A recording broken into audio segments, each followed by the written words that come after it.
Bien, buenos días a todos. Una vez más nos conectamos a través de este medio. Vamos a continuar porque en el primer bloque nos quedamos justo hablando de esta parte de la arquitectura, ¿no? Justo nos faltaba hablar, que vamos a continuar hablando, y nos quedamos en la ciudad de Persépolis, ¿no? Una ciudad muy importante. Estamos hablando de las manifestaciones culturales y de la parte de arquitectura. Vamos a ver acá. Muy bien. Nos quedamos en Pasargada, ¿no? Justo la tumba de Ciro, ¿no? Va a ser lo más resaltante de esta ciudad, que va a ser fundada por él, por Ciro II, y también su tumba. Una ciudad ceremonial importantísima. Ahora, en la ciudad de Persépolis, es la ciudad donde, analizando esta ciudad, es donde se va a ver reflejada la influencia de otras civilizaciones. Si bien es cierto, esta ciudad de Persépolis pasa a ser la capital, y es con Darío, ¿no?, que se comienza su construcción. O sea, quiere decir que las ciudades anteriores, tiempo de decir, las ciudades de Persépolis, tiempo, tiempo de Darío. Uy, ¿qué pasó? ¿Quiere participar la ñaña? Muy bien, vamos allá, vamos allá. ¿Qué pasó por ahí? ¿A quién se le escapó el audio?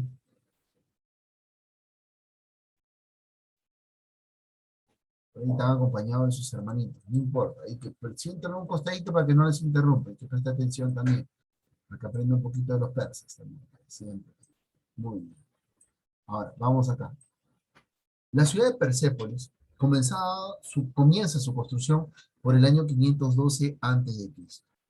El rey que está liderando en este tiempo es el rey Darío.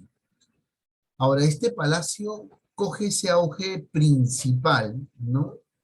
Coge esa característica de principal, ya que en este centro ceremonial, en este palacio, muy a pesar de que se construye con miras a de que sea el banco donde Darío y su descendencia ahí almacene todas las riquezas, ¿no? Muy a pesar de ellos, va a ser un lugar donde va a haber ceremonias, donde se va a realizar solamente en determinados tiempos diferentes ceremonias, o actividades, o fiestas, que Darío pues aplica como tal. Pasa a ser la capital de los persas porque tiene el control administrativo de qué cosa? De las riquezas. El área de este palacio, de la capital, estamos hablando de 112.000 metros cuadrados. O sea, era mucho más grande que otras ciudades, ¿no? Y se edificó, pues, a, a- en base a tener esa mira de que sea un almacén. Pero se plasma, como les dije a un principio, diferentes manifestaciones culturales que los persas fueron acogiendo de otras civilizaciones, de otras culturas. ¿Como cuáles, profesor? Como la cultura egipcia, como la cultura egipcia, como también los asirios, los babilonios, los griegos, ¿no? Los medos, también pues ellos van a adoptar características. Profesor, pero ¿cómo adoptar características? En cada uno de sus muros, ¿no? Por eso lo llaman apadana, ¿no? En cada uno de sus muros, lo colosal va a ser muy importante, porque en cada espacio, conforme iban construyendo, si aprendieron, por ejemplo, una característica de poder plasmar un arte, los azulejos de los babilonios, plasmaban esos azulejos de color azul. Si fueron adquiriendo un tipo de construcción de obeliscos, por ejemplo, como los de los egipcios, lo plasmaban en sus columnas cilíndricas, los obeliscos. Ahora, un punto muy importante es que también los persas tienen su propia característica y que también se vio reflejado en esta ciudad. En esta ciudad se plasmaron muchísimo los leones, que es una característica por parte de los persas. En la siguiente diapositiva, acá vamos a ver, acá vamos a entender. Por eso cuando nos hablan del arte de los persas, vemos cómo este arte fue influenciado por los asirios, por los babilónicos, por los egipcios, por los griegos y por los hititas. Profesor, quiere decir que tuvo mucha influencia.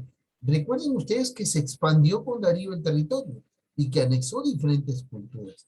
Y un negocio que era muy importante para los persas era que dejar que ellos manifiesten a sus dioses, que adoren a sus dioses, que expresen su cultura. Entonces los persas van a ver, ah, esto está bien, hay que anexarlo y lo van a hacer suyo. Y eso fue lo que pasó en Persépolis. Una serie de detalles, ¿no? Donde muestra la influencia de otras culturas, pero no influencia porque ellos estén dominados, sino que ellos habían dominado esas culturas, ¿no? Ahora, ¿cómo podemos corroborar esa información? En la escultura, los diseños, los frisos que se dieron en Persépolis y en otros palacios, va a estar bien plasmado en este tiempo, ¿no? Estos detalles va a estar bien marcados. Ahora, lo que se va a utilizar en las características superpuestas, ese relieve superpuesto, ¿no? En detalles de leones, en las murallas, en las esculturas, va a estar bien marcado. Entonces, la arquitectura va a estar relacionada con la escultura y se va a ver plasmado en las diferentes capitales, en formas de animales, en forma de frisos, en forma de detalles, ¿no? Y la decoración de leones propia de los persas en este caso. Ahora, ese es, en cuanto a la escultura, podemos rescatar la información de decir que tuvo la influencia de diferentes manifestaciones culturales. En la pintura, profesor, ¿qué van a pintar? Van a pintar la pintura, va a ser los frescos y los manuscritos miniados. Manuscritos miniados. Estos manuscritos eran cargados por dos personas. Eran unos libros inmensos, unos pergaminos inmensos. Estaban plasmados ahí. ¿Por qué? Porque el rey se sentaba a cierta distancia y los pergaminos a cierta distancia, y a una distancia el rey y otros tenían que leer esos pergaminos, ¿no? Entonces, para leerlos tenían que ser inmensos, tenía que haber una letra grande. Usted se imagina, pues, leer a distancia su texto. Imagino, yo tengo mi texto acá, un texto acá, y lo pongo a distancia. A distancia en mi brazo lo puedo ir leyendo, pero conforme se aleje, no voy a leerlo. Eso quiere decir que hay que tener una letra más grande, unos libros más grandes para poder leer.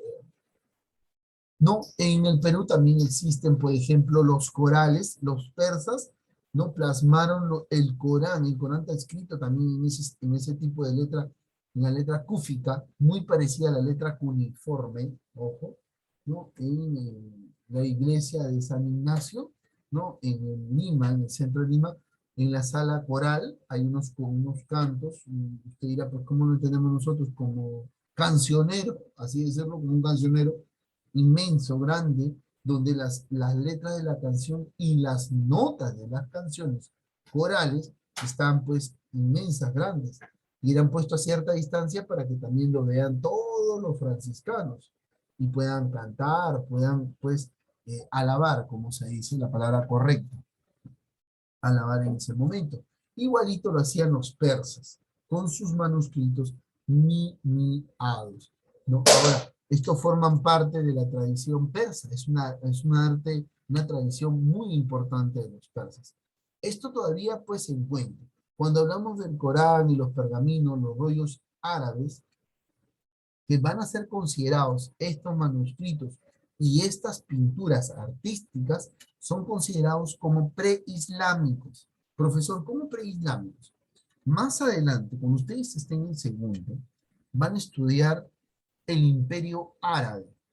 Cuando ustedes estudien el Imperio Árabe y analicen a Mahoma y cómo va surgiendo el Islam en la península de Arabia y se va expandiendo por todos estos territorios, todos aquellos territorios que están considerados dentro de la cultura del Islam son catalogados como los preislámicos.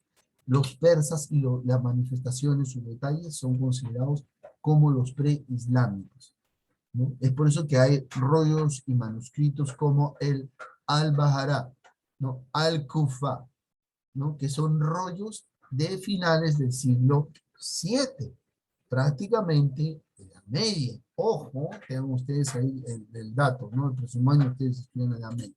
Pero ustedes conocen y entienden, ¿no? Ahí tienen ustedes, en este caso. Vamos a ir a seguir viendo. Después vamos a tener la literatura. ¿no? Las obras y las historias. La literatura persa abarca un periodo cultural aproximadamente de 2000 años, ¿no? La mayoría de los documentos que son considerados preislámicos se han perdido, no se han encontrado. Los que tienen son pocos, los pocos que tienen, pues datan de ese tiempo y datan algunas lenguas que aflorecieron en el tiempo de los persas, que va a ser muy importante. Ahora, estas lenguas van a continuar existiendo durante el periodo pues, de Asia Central, en el territorio de Asia Central, ¿no? Ahora, en cuanto a la literatura, los manuscritos bien marcados, como decía anteriormente, en el aspecto religioso, aquí vamos a ver muy importante, en el aspecto religioso, vamos a entender dos puntos. Para que exista la religión, el mazdeísmo, ¿no? En este caso, ¿no? Ellos van a creer en Aura Mazda, ¿no? Para que se dé esto, todo está en base a un profeta. Para ellos su profeta que va a impartir la religión va a ser Zoroastro. Este personaje es muy importante porque influye en la religión. Allá por el año 600 antes de Cristo, y él va a predicar en el norte de Persa, ¿no? Y va a plasmar sus ideas. Y va a cambiar diferentes cambios. Ahora, era durante el tiempo de los persas, ¿no? Adoraban a diferentes dioses en base a los fenómenos naturales y en base también a actividades, ¿no? En este caso, o algunas funciones como sociales, militares, ¿no? ¿no? Económicas, entre otras. Por lo tanto, vamos a tener un pensamiento religioso politeísta, no monoteísta, sino en varios dioses, la diosa de la tierra, la diosa de, el Dios universal para todos, que es Aura Mazda, ¿no? En este caso, y al adorar a varios dioses, ese va a ser el punto importante, ¿no? Que coge esta característica de politeísta, en base a lo que el profeta Zoroastro había impartido, ¿no? Y predicaba, ¿no? Y tenía la necesidad, ¿no? Que cada uno de estos dioses tiene que inclinar al hombre persa a actuar siempre en base a la verdad y evitar las mentiras, ¿no? Una costumbre muy importante hoy en día, ¿no? El carácter dual, esa dualidad, ¿no? De lo bueno, lo malo, el día a la noche, eso se llama la dualidad religiosa, ¿no? La mayoría de las civilizaciones y las culturas siempre tuvieron esa característica de tener esa dualidad de lo bueno, lo malo, ¿no? En este caso. Ahora, esto va a estar bien marcado, ¿no? Y como vamos a ver, como especie de línea de tiempo, ahí la parte religiosa, su Dios, en este caso la religión, el zoroastrismo, el bien y el mal, lo bueno y lo malo, el día y la noche, el sol y la luna, su profeta, el zoroastro, el culto a la dualidad, ¿no? La base de su fundamento religioso va a ser el Zen Avesta, libro sagrado de esta religión, el Zen Avesta. Y el Aura Mazda, que es su dios principal. Siempre la característica de ser alado, ¿no? Como el que vuela, el alado, ¿no? Como características de formaciones, en este caso, antropomorfas, por así decirlo, ¿no? En base a lo que ellos expresaban. Su dios principal, Aura Mazda, no se olviden, ¿no? O Horus.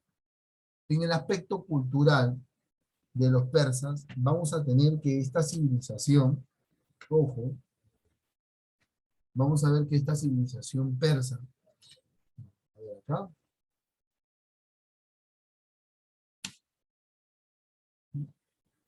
vamos a ver que esta civilización persa va a ir acogiendo diferentes características de culturas.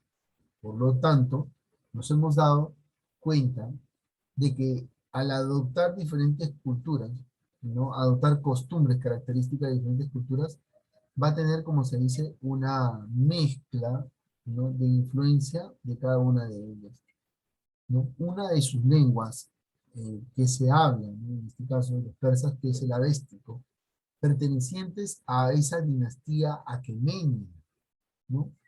Con inscripciones parecidas a letras cuneiformes que van a ser esculpidas durante el periodo del año 300 antes de Cristo, pero van a ser trabajadas en forma cilíndrica. No sé si ven en la imagen acá, ¿no? Por ejemplo, la historia de Darí, la historia de Ciro, muchas de sus historias y de la información que se tiene de Ciro, se va a encontrar en estos pequeños, en forma de cilindro, en forma de balones de fútbol americano. Ahí fueron plasmados pues las historias o lo que realizaba Ciro II, en este caso, y se conoce en base a ello. Y están escritos con ese tipo de escritura avéstica. Otro van a ser los frescos y los manuscritos lineados que hemos hablado hace un ratito, que formaron parte de la tradición artística persa. Ya desde este periodo, desde la primera capital, ya esto se iba volviendo y se iba plasmando a diario, como se dice, ¿no? Pero lo triste y lo lamentable es que de estos fragmentos que los persas realizaron, ¿no? Se han conservado muy pocos fragmentos. Son pocos los que están vigentes hasta la actualidad. Imagínense, a pesar de muchos, pero muchos años, continúan teniendo vigencia estas pinturas, estos frescos, ¿no? En el aspecto de la música persa, han sobrevivido, pues, las gatas, ¿no? Que prácticamente eran, como se dice, una especie de poesías, ¿no? A base de un ritmo para el Zaratustra, ¿no? Para el Zaratustra, para seguir. En este caso, que los persas van a tener. En el mundo de la educación, en nuestro mundo, queridos estudiantes, los persas van a dar una formación durante 25 años. O sea, hasta los 25 años estudiaban. Pero cuando entraban al colegio, a los 7 años ingresaban a las escuelas públicas. Y una vez que ingresaba, el estudiante se consideraba como propiedad del Estado. Los persas van a enseñar, pues van a llegar a un nivel superior en cuanto a, como se dice, enseñanza, ¿no? La organización educativa persa va a influenciar en la formación educativa griega, en la formación educativa romana también. Entonces veamos a los persas no solo como aquellos que fueron influenciados y cogieron diferentes características de otras civilizaciones o de otros pueblos, sino también que ellos también compartían esa información. Y al compartir esa información va a ser muy, pero muy importante que ellos pues, se desenvuelvan, se desarrollen. Ahora sí, vamos a hablar acerca del ejército, que también es otra manifestación cultural. Los persas tenían un grupo de hombres, por ahí por los 10.000 hombres, y estos 10.000 hombres eran llamados como los inmortales. Profesor, los inmortales. ¿Por qué creen, queridos estudiantes, que eran considerados los inmortales? Tenían un traje, todos vestían uniformes, tenían unas características, se ponían máscaras, se ponían gorro, ¿no? Tenían todos un traje, como se dice, pero es un disfraz, era parte de su armadura, ¿no? ¿Y por qué eran catalogados como los inmortales, queridos alumnos? Cuéntenme, ¿por qué? ¿Por qué creen? A ver.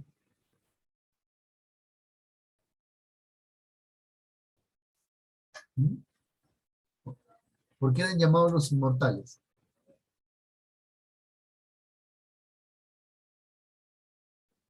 ¿Mm? ¿Por qué eran llamados los inmortales? Muy aparte de haberse especializado en el arco a caballo, o sea, montaban caballos, flechas, flechas, flechas.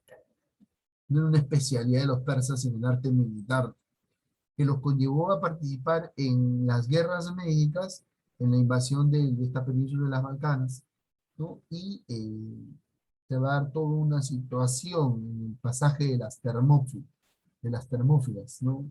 Territorio netamente griego. A ver, muchachos, lo llamaban los inmortales, porque si en este caso 10.000 hombres, disfrazados todos, moría uno y automáticamente lo reemplazaban y seguían manteniendo los mismos. Profesor, ¿qué pasa si morían 20? A los 20 los reemplazaban y terminaban siendo ¿no? los 10.000. Por lo tanto, cuando se enfrentaban a ellos, no había cuándo ver cuándo iban a acabarse esos soldados. ¿Por qué? porque automáticamente conforme iban muriendo, los iban relevando, ¿no? Y ahora ellos van a lidiar una guerra con los atenienses, ¿no? En el pasaje de las Termópilas.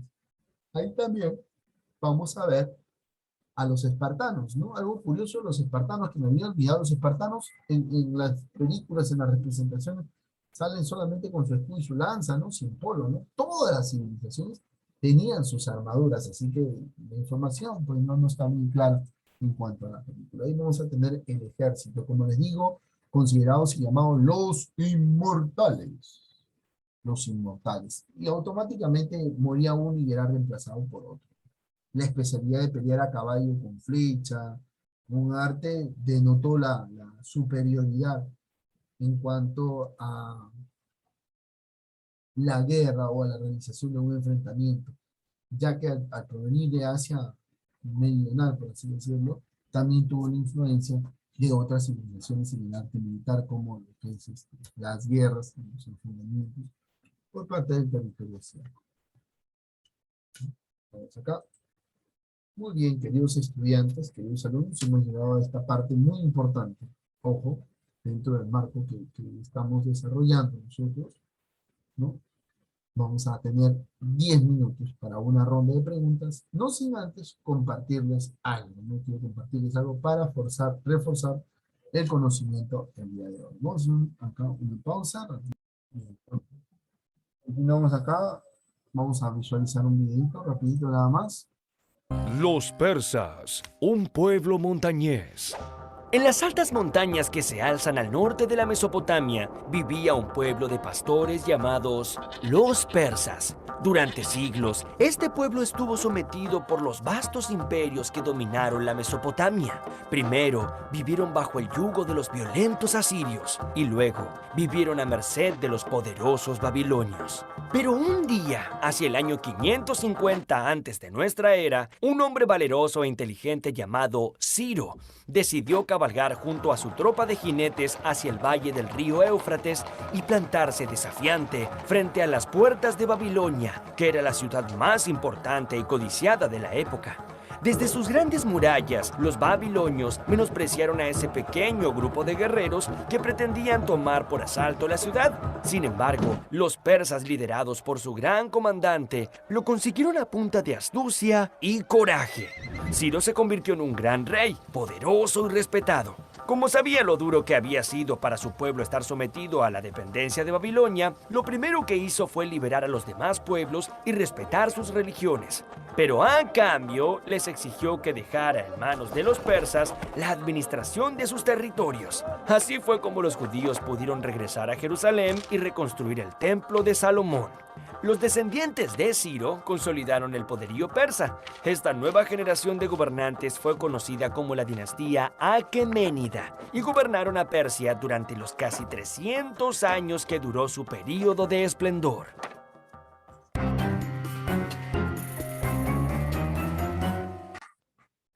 Muy bien, espero que les haya gustado.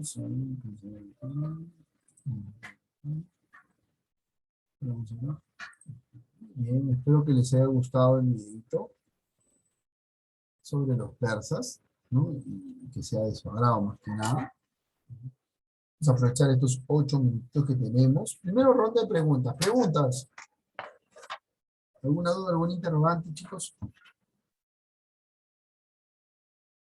Bien, creo que ya el señor terminó, gracias a Dios, y no, ya no siguió picando. Primero, disculpa el caso del primer bloque con el paréntesis que se escuchó la bulla, ¿sí? No ha sido mi intención, esperemos que ya esté todo controlado, como se dice. Bien, necesito corroborar asistencia en lo que van formulando ustedes sus preguntas y sus dudas que tengan referente a lo que hemos explicado el día de hoy, ¿sí? Vamos acá. Chilo, Camila. Chilo, Camila. ¿Está mal tu audio? No te escucho. Corrales.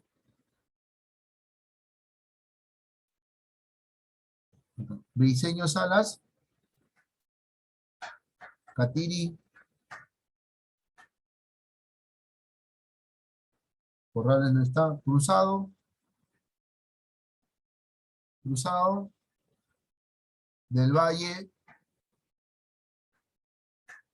Espichán, Fajardo Ramos, Gil Cunyas, Presente, profesor. ok.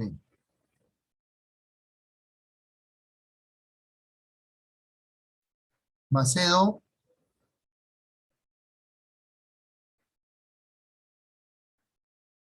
ok, Dara, no te preocupes. Sandoval,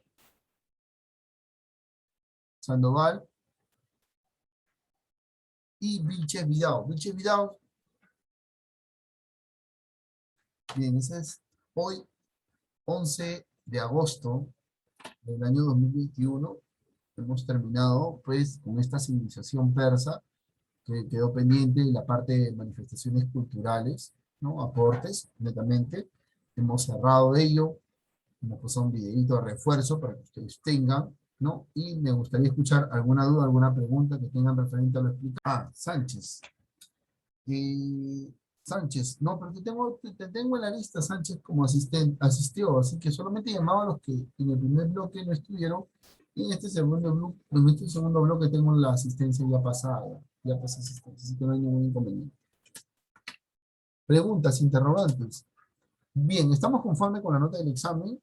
2, hemos terminado esta civilización persa, explicando las manifestaciones culturales. 3, hemos pasado un video de refuerzo, ¿no? Se les ha preguntado si tienen alguna duda, me dicen que no. Para corroborar lo dicho, pulgar arriba, por favor, para la conformidad.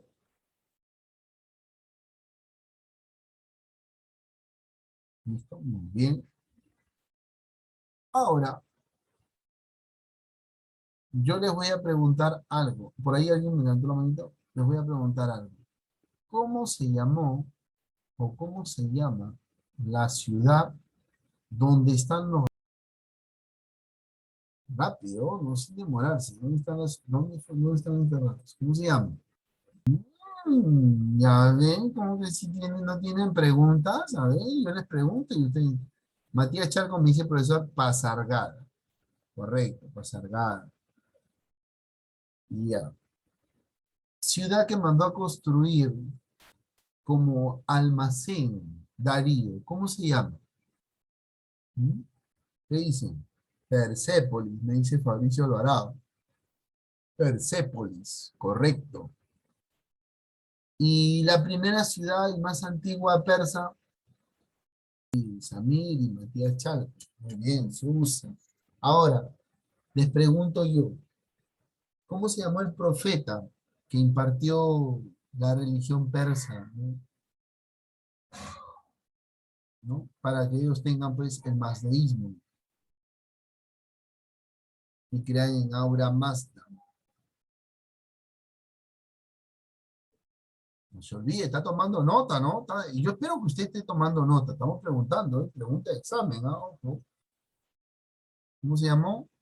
Zoroastro. Muy bien, Matías Chalco. Zoroastro. Tome nota. La característica de la religión persa monoteísta.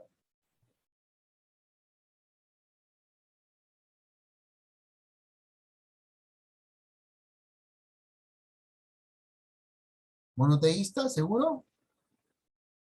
¿O me estoy confundiendo? Opinen, opinen. Si creen en varios dioses, ¿será monoteísta? No, ¿verdad? ¿Cómo será? Politeísta. Muy bien, Matías Chalco. Matías no está contestando. ¿Y el resto? Politeísta. Muy bien. No se olvide, ojo, no se olvide. ¿Por qué lo llamaban los inmortales? Ya, está. Con eso sí. Si me responde, ya le sumo 2 puntos acá, en el examen. ¿Por qué lo llamaban los inmortales?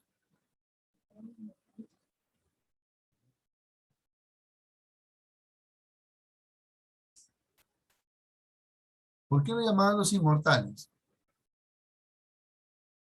Porque cuando uno moría, otro lo reemplazaba. Ahí está, muy bien, Samir, correcto, porque cada vez que alguien moría, lo reemplazaba. Muy bien, correcto. ¿Cuál era la especialidad de los persas en batalla? El pelear con Arco montado en un caballo, ¿cierto? Arcos y flechas. Muy bien. ¿Cómo se llamaron las guerras en las que participaron los persas? En la parte, en la parte final. Las guerras médicas, ¿no? En las Termópilas.